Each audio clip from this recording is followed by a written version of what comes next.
Moderating today's Lunch and Learn will be Ruth Unruh, a business and leadership development coach who works with organizations and entrepreneurs, emerging leaders, and community establishments. She's also the host of Niagara Made in Newstalk 610 CKTV radio show, highlighting the diverse landscape of entrepreneurs in the Niagara region. Ruth is an active and dedicated volunteer and believes that strong communities are built by individuals who get involved and take action, and we couldn't agree more. She is currently the chair of the Passed On Foundation Board, vice chair of Niagara Region's Women's Advisory Committee, and co-founder and past chair of Women in Niagara Wind Council. But before we get started, let me give a big shout out to YMCA Employment and Immigrant Services of Niagara, who has been a leading partner of our Lunch and Learn sessions. We all know that it's extremely difficult for employers right now to find employees and to retain the talent that they have. So whether you're looking for an entry-level work or are more looking for a senior level individual to fill a vacancy that you have, the YMCA Employment and Immigrant Service of Niagara offers you employment programs to support employees through this process and offers extensive employment service programs to help you find the right individual. So thank you to YMCA Employment and Immigrant Services for being with us today. And thank you to all of you for joining us for this holding a great promise of being an amazing hour. And on that note, I'm going to pass it over to you, Ruth. Thank you very much, Mishka. Thank you so much for the warm introduction. And welcome to everyone who's attending today. It's great to see so many faces. I'm really looking forward to this. When our friend Claudia Valley approached us a little while ago to talk about the possibility for this, we knew right away that it was a great fit. And I think that based on the response that we got, I think that there are many others out there who agree that this is a great fit for women in Niagara, and it's very timely too. I think that, you know, leading with our purpose and power and presence is something that we should always do. But I think especially after navigating through some of these difficult times we've had, you know, women have taken a hit that's perhaps a little bit more so than others. And so I think this is really, really good information for us to have. I wanted to let you know too that there is a live transcript happening. I'm not 100% sure how you access that, but I think you just click on something. Yeah, okay. So you click on something, and if you want a live transcript, it's available to you. Also, this is meant to be interactive. Belinda really wants to chat with us and hear with us. So if you've got any questions, you can raise your hands, you can put something in the chat. We'll be monitoring the chat. And then at the end of her presentation, we'll have some time for a Q&A as well. In fact, we've already got some from in advance, so we're looking forward to that. So without further ado, let me introduce to you Belinda. Belinda Clemenson helps women live and lead to their full potential. As an ICF certified coach and award-winning designer and facilitator of leadership development initiatives across North America and beyond, Belinda has now turned her focus to helping women lead in whatever domain or industry inspires them. I know how hard it is to bring a vision to life because I've done it, whether that's a vision for your career, a business, a charitable organization, or creative initiative. That's why I developed the Women's Leadership Intensive, so women wouldn't have to reinvent the process every time, so women wouldn't have to do it alone. This is the program I wished I'd had when I was building my own business. So without further ado, please welcome Belinda. Belinda, welcome to Women in Niagara Lunch and Learn. Thank you so much. Really excited to be here, myself and Claudia Valley. Just going to take a minute here to get my slides up. And then I also want to make sure that I can still see the gallery. As Ruth mentioned, we're hoping that this is going to be an interactive session. So we welcome your comments, we welcome your questions in the chat. We will pause from time to time to sort of engage with whatever questions and comments you have. And a couple times throughout the session, we'll also put you into some breakout discussions so that you can actually talk about this material and how it might be relevant for you personally. What we find is that when we start talking about leading with purpose, power, and presence, that looks different for every one of us. And so we want to give you an opportunity to discuss how that fits with you, what's happening in your own life, what's happening in your own leadership.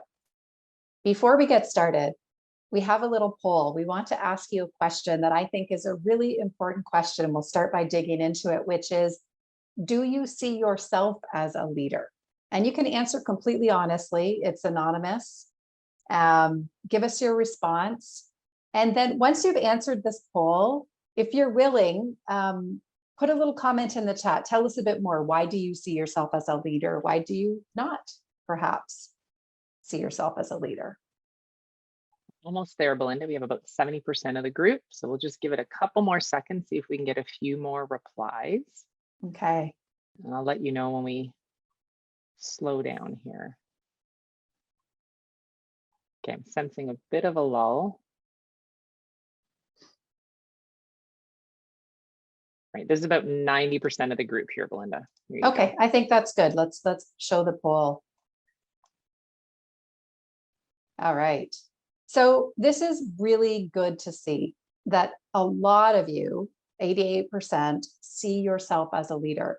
This is often step one, because us identifying ourselves as a leader and redefining what we mean by leader is a critical step to the kinds of actions we then take in follow-up to that. So as we proceed, I'd love to have some comments in chat. Why do you see yourself as a leader? Why do you perhaps not see yourself as a leader? So feel free to add some of that, and we're seeing some good comments showing up there. What we find is that historically we've defined leadership in a pretty narrow kind of a way. You know, it's often been based on position. It's based on role, it's based on authority. It's often, you know, it's the person in the suit, primarily the man in the suit is what we've been shown is a leader. And we are in interesting times right now where we're starting to redefine what is a leader and what do we want from our leaders and who do we want to be our leaders. And so more and more we're inviting diversity into our leadership picture. The way that we see things is different. There's lots of different ways that we could redefine leadership. We like this one from Brene Brown. Anyone else here a Brene Brown fan? Just give me a reaction or a wave. Okay, so we're on that page together. So a leader being anyone responsible for finding the potential in people and then developing that potential, right? That's one way to think of a leader. That's very different from anything we would have been taught in my childhood anyway, right? It used to be that the leader was the one who was in charge. The leader was the one who went first. The leader was the one who made all the decisions. We're starting to flip that. You know, another different way of defining leadership could be it's a leader is anyone who's working to have a positive impact on their environment, on the people around them, on their community, on their team, on their organization, right? So if you're trying to have a positive impact, you are leading. It doesn't matter what your job title is. And it doesn't even matter what your scope is. Sometimes we see ourselves as, you know, I'm too small to have an impact. I just have this little thing that I do. And I think we all feel that sometimes. But it is all of the little things lining up that start to create change. So each one of us doing what we believe is making a positive impact will start to grow and ripple. And we'll talk more about that as we go through the session. What we know is that we are seeing good progress in women in leadership. This is good. You probably see this on your LinkedIn page, right? You'll see announcements all the time. First woman CEO of a mining company. First woman to be the whatever CFO of this company. First woman prime minister of this country. So we're starting to see a lot more of this progress, and this is amazing. This chart indicates CEOs of Fortune 500 companies. Now, you may not aspire to be a CEO of anything or of a Fortune 500 company. You might not even think that the Fortune 500 companies are doing a great job. That's absolutely fine. However, we know that CEOs of big corporations are a good indicator of leadership progress for women, because these CEOs make decisions that are not only impactful for their companies and their shareholders, but they also make decisions that impact our communities, our environment, policy, right? These corporations and big companies have a huge impact on our society. So the leaders of these companies and who they are does matter. So this is just one indicator, and we see this across a lot of different leadership scales. Wherever we're looking, we're seeing more and more women in those roles, which is really important. So this is great progress, and I celebrate it every day. Every time I see that announcement on LinkedIn, I put my like on it, right? It's important work. But I want to introduce this concept of better and bad. Not better or bad, better and bad. We have both right now. Things are better for women across the board, right? In the rich West, things are better for women. More women are having access to roles and positions that we never did before. More women have more financial power and independence than we ever had. In developing countries, more girls have access to education. So things are getting better for women everywhere. And things are still bad for women everywhere. So it's not an either or, it's a both. Because when we look at the direction of that curve of where women are going, it's progress and it's good. But when you look at it in comparison to where we sit relative to male leaders of these corporations, it's bad, right? And we can see that as much as we have made progress and we are going in the right direction, we have so much work still to do, right? As a society, this is not just the work of women, this is the work of all of us. It will take all of us to change these numbers. And because women sit at just over 50% of the population, for me, that's easy math. I will be happy when this graph is 50-50, right? To me, that's the right answer. It is the answer that is representative of people. Why not? I get it. There's a long way to go to get there. But with women in leadership roles, as we will see through the course of this conversation that we'll have here today, there are all kinds of positive impacts that happen when women lead. When women participate in leadership, things get better for everyone across every indicator. So it's not just about gaining these roles so that we can gain power or financial independence or any of those things, but it also makes a huge difference in the world.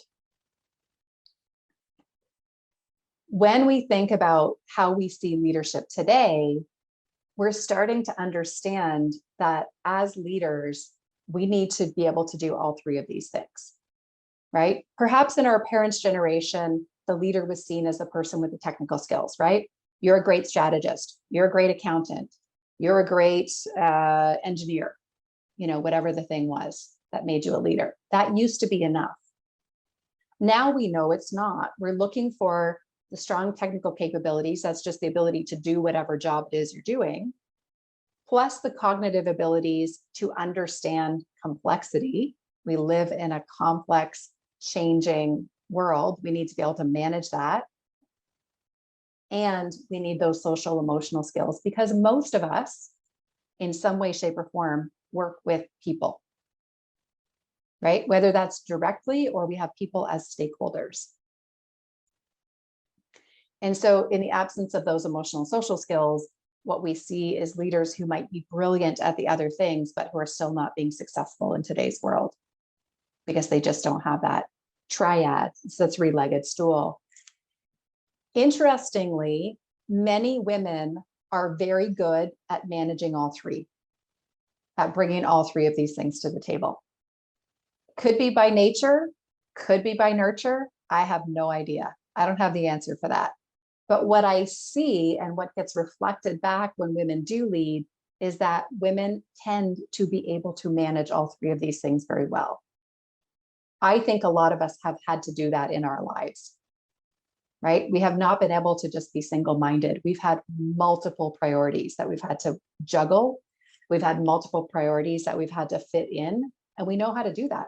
It's a skill set, right? We have this capability, which means that when women do lead, we tend to do a great job. And we are seeing this evidence come out of the pandemic, for example, right? We have amazing women who've led countries, businesses, communities, the science. A lot of what's happening and being successful through the pandemic has been led by women. And can you think of a situation that required all three of these things more than the pandemic, right? You could not rely on only one of these things and be successful as a leader. You just couldn't. Even in business, we saw that, right? The leaders who were able to look after their people through the pandemic were way more successful. And the data would show that that was women. And these are generalities, right? It doesn't mean that that's the case for every woman or that there aren't men out there who are great at this. Absolutely. But in trend, this is what we see. All right, let's talk about how this shows up in you as a leader. The first pillar that we talk about in our women's leadership intensive programs is purpose. Purpose can feel like a big word. I'm going to break it down for you so it doesn't feel quite so big. Because a lot of us, when we look at the word purpose, but our eyes get wide and we think, okay, I need to figure out why I'm here. Like, what is my purpose? That is a huge question. What we see in Women's Leadership Intensive is that women are looking to be values-based and purpose-based leaders. And I'm sure there are men out there who are looking for the same thing, but I see this happening more and more with women. It is not enough to just lead your functional area. It is not enough to just create a profitable division or a profitable company or have a productive month. Many of us look at those things and we say, yep, those are great, and we want more. We care about more than that. And so when we think about purpose, it's really about looking at what matters most to me. And am I able to incorporate that in the work I'm doing? And often the way that women look at what matters to them is multifaceted. So we care about more than one thing. We don't just care about success or profit or productivity. Those things matter, but so do other things like community, ethics, inclusion, the environment, the next generation, and the next one, and the next one, and the next one. We think about all those things. And so women's mindset when they come into leadership roles tends to be a lot more about win-win. It's about finding the places where we can meet the needs of multiple stakeholders, not just one. Years ago, I think it was Milton Friedman who hypothesized that the purpose of business was to return money into shareholder pockets. What a crazy idea. We look back at that notion today and we think the only reason to exist as a business is to make money for your shareholders. Most of us reject that idea now. We look at that and say, no, the reason for an organization to exist is to provide value, right? To do some good in the world, to meet needs for people. And that's a different mindset. It's very much a win-win mindset. This was something that one of the women in our current leadership group said, just off the cuff. She just said it one day. If it's not win-win, then what's the point? And I just stopped in my tracks and I've been thinking about it ever since. What if we all came to the world with the mindset, if it's not win-win, then what's the point? Decisions would be so different. Decisions that each one of us make.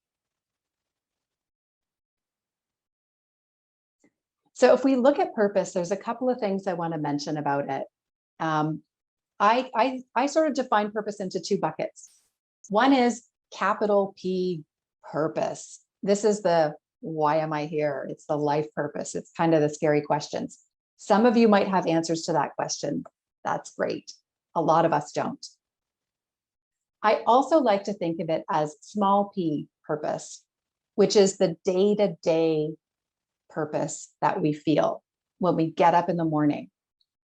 And I define it as it's just that place where what you have to offer meets some need in the world. That's it. What you have to offer meets a need in the world. That is purposeful. Whenever we find that place where it's like, there's a need out there that I see, that I care about, and I can do something about it, that's purposeful. It can be in the small moments between you and another person in a conversation. It can be being an activist, something really large scale. It might look like being a CEO. It might look like running for office. You know, there's any number of ways it could look, big or small. And when we do work around leadership, we often put purpose and values and who we are at the core. A lot of leadership development starts with some of the things in the outer circle. It teaches you the skills, how to do these things, but it doesn't talk about who you are and leading as you. At the Women's Leadership Intensive, we flip that around. So we start with who are you? So that when you do these other things like lead teams or lead change or use your voice, you're doing it with a purpose. It's connected to your values. It's connected to who you are. So we're looking for alignment. And when we say lead as you, that's what we mean. The ability to just be aligned, be yourself. I'd love to see a show of hands, either a reaction or a chat. How many people here have sometimes felt like you could not be you in your work or life environment? Give me a reaction. Yeah, most of us have, right? Most of us have felt that at some point in our lives. That's a loss. It's a loss for us personally, but it's also a loss for the world. Because if we are going to find new kinds of solutions to the complex challenges that we all face, we need new leadership thinking. And I think that's what a lot of women bring to the table. Last thing we're going to say about purpose is if you don't feel like you know what that feels like, if you don't feel like you're in a place of purpose right now, that's perfectly okay. This image was a game changer for me when I saw it. It actually showed up in my Instagram feed one day. And then I had to chase down the thread of where it came from and what it really meant. When we think of purpose, that place of like, okay, I'm living my life from a place of purpose, I'm aligned, what does that mean? In the way this diagram represents it, it means that we have both a sense of meaning in what we're doing and a sense of commitment. So what I'm doing is meaningful and I'm very committed to it. I'm taking action on it. I love the simplicity of that, right? It puts us into that place of purpose. However, we're not always there. Sometimes we may be in a place where what we're doing does not feel very meaningful. We're busy, we're going to work every day, we're working hard, we're working long hours, we're doing all the things, but it doesn't feel very meaningful. It can feel hollow and a little bit empty. It's the grind. And you've probably at some point in your life felt the grind. I know I have. Maybe you're in a place where you're just not sure what the next step is or what is going to be meaningful or what you would commit to next. That's drifting. Or maybe there's lots of meaning. You know you want to make a difference. You know there's needs in the world out there, but you're not exactly sure what to do about them. That's the dreaming stage. What's so critical about this image is that all four of these places are good places to be because they teach us a lot. You know, nothing will get you making a change in your life like feeling like it's a grind. Right? Nothing will get you to your next good idea like letting yourself dream. And there are times in our hyper-productive society where it is okay to retreat and not know what to do next, and to let ourselves drift a little bit. It's part of the process. All 4 of these things are part of the process of being human and are finding our way to a place of purpose. It's not all one or the other. And we are not magical unicorns who find our place of purpose and then we're there and it's glorious day after day after day. Because even the thing that felt purposeful 10 years ago might not today, because the world has changed or we have changed. Right? And so what felt purposeful a year ago might feel like grinding today. And maybe it's time to dream in the next thing. So this is a really helpful image because it lets us off the hook. We don't have to know what our purpose is and be in that place of purpose all the time. In fact, it's not natural or normal to be in that place all the time. As humans, we're going to move, we're going to shift, we're going to flux. And we could be any one of these stages. So what we want to do next, and you've got a copy of this in your workbook that Claudia put in the chat. What we want to do next is give you a chance just to kind of talk about this. Claudia is going to put you into a few breakout groups with just 1 or 2 other people and just have a chat. She'll put the questions in the chat as well. Talk about, if you think about these 4 stages, where do you think you are right now? And there's no right answer. Where do you think you are right now? How's it serving you? How's it feel? And then what, if anything, would shift you closer to that place of purpose? Right. So for those of you who noticed, the notes are in the chat feature. And also, I'm going to push you into your breakout so you don't have to do anything. Just sit back. You'll get whisked away from this screen and reappear in your breakout. I'm just going to do this for about 6 minutes or so. If you can, I know for some of you it's bandwidth issues or whatever it is, but even in your small breakouts, if you can turn your camera on, just make sure you unmute so people can hear you. But have a great discussion and we'll see you back here in a few. If you have any issues, you can always make your way back to the screen and Belinda and I can help you, among others. Thanks. Welcome back. Welcome back, everyone. Do we have everyone back from breakouts now, Claudia, or are we still waiting for a few? We Okay, still have seven seconds here, so they're winding down and then they'll be rudely forced back in whether they like it or not. Here we go. Here they come. All right, now we've got everybody back. Sorry about cutting off that conversation. Sorry to interrupt that conversation if it was a good one. We would love to just do a little Q&A here or hear some comments from the group. What kinds of things has this got you thinking about? You can use the hand up feature. You can throw them in the chat if you've got questions. You can just frantically wave at us if you don't know how to use the hand up feature, and I'll try. Oh, there's Ruth. Okay, go for it, Ruth. We were talking in our group about how you can getting overwhelmed, and as an entrepreneur, there's like, you find your purpose, but then there's a million ways maybe in which to get it, and how do you find the focus? And then we were talking about that win-win model. Like, if it's not a win-win, then what's the point? And how that could be so effective as a decision-making tool. I totally agree, Ruth. I think, it's one of those things, it's sort of like, I refer to them as the blinding flash of the obvious, right? Like, so if you use the win-win, if it's not win-win, what's the point as a decision-making model? It's such a simple, obvious thing, and yet it could change everything, right? In terms of your decisions. And I think my own journey as an entrepreneur, has been painful in some ways to narrow down, because we can't be everything to everyone as an entrepreneur. We have to decide, when I look at the world, what is a need that I think I can meet well based on my skill set, knowing that there's all these other things that I still care about, but I can't necessarily solve them all. It's hard.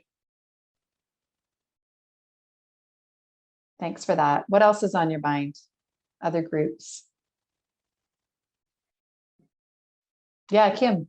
I think there was a bit of a pull for the group that we were in on what's next. So while the passion is being fulfilled and the purpose, there's a restlessness of what is next. But there's also a patience with whatever comes next, I'm ready for it and I'm open to it. So good. And this is it, like if we think of purpose as a destination, it's going to be a big challenge for us because we're always evolving and so is the world. And so it is always about looking at what's next. And I think of it as a spiral, decade over decade, I'm staying in the same general vicinity, but I'm looking at it from a different place and I'm learning a lot more things and I'm coming back around. So for me, I've been working with women's leadership pretty much my whole career in one way or another, but the way I've done it and the way I think about it has changed hugely when I ask myself the what's next question. I can't go back and do what I did when I was 20. It's just not the same. Yeah, Kim, you're on mute. I'm muted. I think if you're fueled by passion, all of this other stuff happens. It drives everything else. So like no matter what your age is or your skill set, if there's passion for it, you'll figure all the other things out to make it happen. Yeah. Yeah, Yeah, and I think we sometimes, limit ourselves based on, well, I don't have the skill set to do that, or I've never done that before. But really, if there's passion for it and interest in it, the rest of the stuff will come through, like your grit and grinding and all of that, right? Yeah. And we often think of passion, Kim, as alignment with our values because it's what we care about, right? And our values define what we care about. So it's often when we think about passion, again, in our society, I think we've thought about passion as what do you do, right? I'm passionate about whatever, playing the violin. We like to sort of go one step back and go like, what do you care about? What matters to you about that? Why is it meaningful? And that is such a generative place of passion, right? When we can tap into that. And it gets us through the grind because we care enough about the thing we're doing to work through, like you said, all the the grinding that's required to just keep going and get stuff done. Sally, and then Ruth, and then we'll move on, I think. Hi, thank you. I think one of the luxuries is that gift of time. So giving ourselves that gift of time to work it out.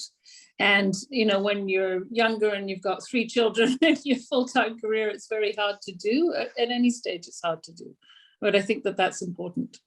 Agreed. This is huge. Even have the time to reflect on what we care about, what matters, what's meaningful is a gift. Right. And there are times in our life where we don't even have that. We don't even have time to think. Thank you. Yeah. Yeah. Ruth. I was just going to say one of the things we talked about too, that I think, we're talking about women in leadership here. And one of the things that women have a tendency to do, I think, as a group is we can overthink and we think we're not prepared enough and we need more and we need more and we need more. And we never actually, get there because we think we're not enough yet. And I think the time for that is over. That's all. Totally agree. Yeah. Totally agree. You know what? We don't hold men to that standard. We don't expect our male leaders to be perfect. We never have. We keep electing them. We keep appointing them. We keep hiring them when they're not perfect. And I'm not saying that women are perfect. I'm just saying, let's give ourselves the same grace. We are not going to get everything right. We are not going to be perfect at any of the things we do. Do it anyway. Right? Now is the time because we need it. We need the voice and we need the changes. I don't know about you, but I feel more and more the urgency of this in the world. And maybe it's because of my age and stage of life. I don't know. Maybe it's because I see more because we have more access to information. But I just feel this sense of urgency that it's going to take all of us kind of not waiting, like I said, it could look any number of different ways. It doesn't have to look like, you become an activist or run for office. It could look like the interaction that you have day to day when you go out into your community or with your family. And that's really a lot about stepping into our power as women. We hear a lot about women's empowerment, and power is the second pillar that we work with in our programs. And when we hear about women's empowerment, there's a part of me that's always a little, I want to define it more. Empowerment to do what? Empowerment by whom? And so there's this old definition that is empowerment means the authority or power given to someone to do something, which gets my feathers ruffled a little bit because I'm like, well, who's the somebody giving the somebody else the power? You know? The second definition I like a little bit more, which is the process of becoming stronger and more confident, especially in controlling one's life and claiming one's rights. We are definitely moving here into this definition of empowerment as women, and it's awesome. As much as we need to redefine leadership, we also need to redefine power, because our ideas about power are historic. We have a long history of having seen power as what's on the old power side of this equation. And this is work that's based on Elizabeth Lesser's book, Cassandra Speaks: When Women Are the Storytellers, the Human Story Changes. Great book. And she talks about this old power paradigm. And this is what we've inherited, most of us, right? This old power paradigm where power means you're the strong one, you're the authority figure, you're the rugged individual who somehow is able to do everything that other people can't do. The valuing of this, like, ruggedness and fortitude, that you have to be tough and withhold praise, that you have to be dominant. That's the old power paradigm. Where I think a lot of us want to go, and I would include many women in this, as well as the younger generations, I think are asking for this new power paradigm too, as are many men. And so I think where we're trying to get to in terms of rethinking power is that it really is about more collective, collaborative kind of power, right? It's about us. It's about the we, not the me, not the I, the individual, but about what can we do together. It's about support. I love this thing about being generous with praise and encouragement. Who among us could not benefit from that? Right? And why do we think we should withhold that? Why have we ever thought that? Seems like a crazy idea. And then this idea that, true power comes from listening. Maybe asking some questions instead of having all the answers. So when we think about this shift from old power to new power, we're kind of living in both. And I'm not saying that we want to throw the entire old power stuff out. There may be time for individualism. There may be time for authority, right? That's okay. But when we look at the world, we're like this, right? We're way too heavily weighted on that old system and structure. Our institutions are all based on that. So we want to balance it out. Like, if we're like this, what would it look like to just come here? Where we were balanced between old and new. We've never even experimented with that in big ways, let alone what it might look to tip the scales the other way and have it be more about new power. I don't know, it's a bit of an experiment, but I think we're at a time in history where we're starting to move over there and see what could be possible. And so we want to, do we have time for another breakout, Claudia, or do we want to just do this as a chat? We're 6:51. Yeah, we could probably do a quick 5-minute and then finish up with presents after that. Okay, let's do it. So quick 5-minute breakout. You have these questions, but it's really just to talk about this old power, new power thing. Where do you see the old power in your world, in your life? Where do you see that new power? And what difference does it make, this shifting to the new power? What's it like? All right, questions are in the workbook. If you can't open the workbook or haven't accessed it, you've got questions in the chat. And just like I said, 4 or 5 minutes, really quick discussion, and then we'll see you back here.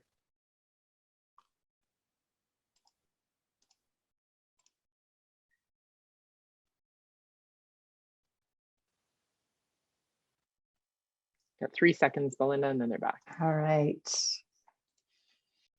Okay, I see the rush. Welcome back, my friends. Welcome back.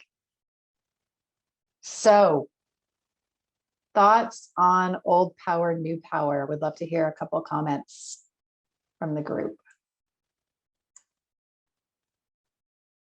Are you seeing both? Are you seeing your kids moving in one direction? What are you noticing? our group talked a little bit about the pandemic and how it shifted power on a certain level, giving more power to workers in terms of the freedom of time and that kind of thing. And then we talked a little bit about how that the old power is still trying to keep it, that's exactly trying to grab onto it and maintain it and trying to pull everybody back to the office. But there's a push-pull there that will be very interesting to see how it plays out. Yeah. Yeah. Isn't that the way, right? When it's interesting that whenever there's change, there's resistance, there's pushback. And so more and more, it's like the pushback's is not saying stop. The pushback's just normal. It doesn't mean don't go. It just means we expect it now. What about you, Linda? So just to add to that, I think that, having the individuals owning their own power is probably going to carry a lot more weight, primarily because of the state of the workforce and the numerous labor shortages that there are out there. Retention will become a very significant thing to the people who value the old power. They're going to have a little creative tension where that's concerned, because they're going to have to respect the needs of the individuals in order to retain those individuals. So I think that'll be interesting to watch unfold. I agree. And I think it'll be rich. I think it'll be for the good. But it might be chaotic and rocky on the way there, right? Which is what we're seeing now with a lot of return to work stuff. And when we say, back to normal versus build back better, there's some tension there between those things. Chaos always precedes change. So, Always. what we can assume is that if there's chaos, something good's happening. We're shaking it up, right? And frankly, I think there was a lot that needed to be shaken up. So I'm for it, but it can be messy, for sure. One of the things that we want to do, I think a few of you have kind of spoken to this, is we want to just also acknowledge that we do have power, our voice, our collective values, all of these things.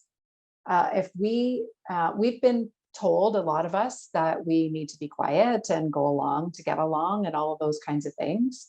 And I think that is an inaccurate picture of what we are all capable of. I think we all do have some voice and we do have some power, especially those of us with resources, even if those resources are small, so it's how do we use what we do have? And how do we use it in such a way that we get to show up as us? Because that's the key, I think. It's not just about getting the leadership roles as women, it's about being able to show up as us once we get there. And there's all kinds of evidence that would say that when women show up and lead as women, participate as leaders, that things get better for everyone. There's this great quote from Tian Wei about how if we fail to harness the energy and creativity of women, it's a huge disadvantage as a society. And certainly the business case has been made over and over again for how women in leadership benefits society, companies, communities across the board. This is just a handful. So I dig into this research all the time. I've got 1 million data points on this. This is just a handful. If you go looking for this evidence, you'll find it everywhere, right? How things get better when women lead, whether it's greenhouse gases, whether it's peace agreements, whether it's profitability, inclusion, more ethical decision-making. And again, I'm not saying that it's because women are better than men. I'm saying it's because we've got a diversity of voices at the table that leads to these benefits and indicators, right? We're not excluding half the population from the conversation, which if we look back at that graph, it's unbalanced. So if we balance things out and we include women and women are able to participate, we see all kinds of benefits to this. And this crosses, beyond gender equity into equity of all kinds. In terms of these benefits, the business case has been made for diversity and inclusion in similar ways across the board. So the question we'd like to sort of leave you with and let you think about a little bit is, when it comes to showing up as the leader that you are, what helps you have the confidence to really show up as you and use your voice? If you have an answer to this question, please put it in the chat. I would love to see it. And I think it also helps other people to see what helps you with your confidence. It gives us all ideas. But maybe you don't have an answer right now, but it's something to reflect on as we start to wrap up our session here today. What gives you that confidence, and what benefits do you bring when you show up as you? Because I guarantee you, you do. And what you do as a leader really matters. All right, so we would love to stay in touch with you. Claudia is going to tell you a little bit about how to do that. Yeah, thanks, Belinda. You will notice in the workbook, in the fillable PDF, if you get to this page, it's actually hyperlinked. But if you want to stay in touch with us, we have an Inspired to Lead series, which is just a variety of tips that will come to you via email. I'll put that in the chat as well, and you can just click it there if that's something that you're interested in, and a good way to keep in touch. The other thing I will give you, and you'll notice that'll bring you to our website. And at the top right of our website, you'll see the Facebook, Instagram, and LinkedIn icons there. So you can stay connected through us through those means too. If you don't want to receive emails, you can follow us on any of our socials as well. And those are free. The Inspired to Lead series is free. So it's just a video message about how to lead like it matters. Shows up in your inbox once a week. Thank you. Yeah. And then the other thing that we wanted to make you aware of is our 6-week online women's leadership course that we have, and it's going to be kicking off this fall. And so there's a lot more information again on our website. I'll put the link here. It'll take you to that page. But it's a great way over the course of 6 weeks to dive into some of these topics that we've started today on a deeper level, connect with a wonderful community and group of other women who are bringing their experience and their perspectives. So a really great networking experience as well. So you can see more information about what we cover. And then in your PDF workbook, you'll see that there's a code there, and we'd love to offer you a discount for joining us today, and in the hopes that you'll join us in the fall as well. We'd love to see a lot of your names and faces back with us in the fall. But those are ways to stay connected to us and to learn more about us. I know that time is up, so I'm going to turn it over to Ruth, I think. Thank you, Claudia. And it doesn't look like we're going to have time to get to the question and answer, but there's been a great discussion today. And I think that there's a lot of information here for all of us to look at and ponder. And I also think, you know, there's great power in collaboration, and there's great power in being together as a collective. And I think that that we demonstrated that today too. Just even being in a Zoom room together makes us feel a little bit more confident. And lots of times people can recognize your strengths better than you can. So, so that's why it's important to have people around us. So I want to thank you very much to Claudia and Belinda for presenting today on behalf of Women in Niagara and the Greater Niagara Chamber of Commerce. And I also want to say thank you to the YMCA, Employment and Immigration Services of Niagara, for sponsoring today. I'm hoping that if people have more questions, would they be able to reach out to Belinda or you, Claudia? Absolutely. Yeah, absolutely. I'm happy to talk about this stuff all day long. Perfect. So unfortunately, like I said, we ran out of time for questions, but if you have more, please forward them to Belinda or Claudia. And also everyone will be receiving a recording of today's session. So you'll be able to see it again or share it with people that you think that might be interested in it.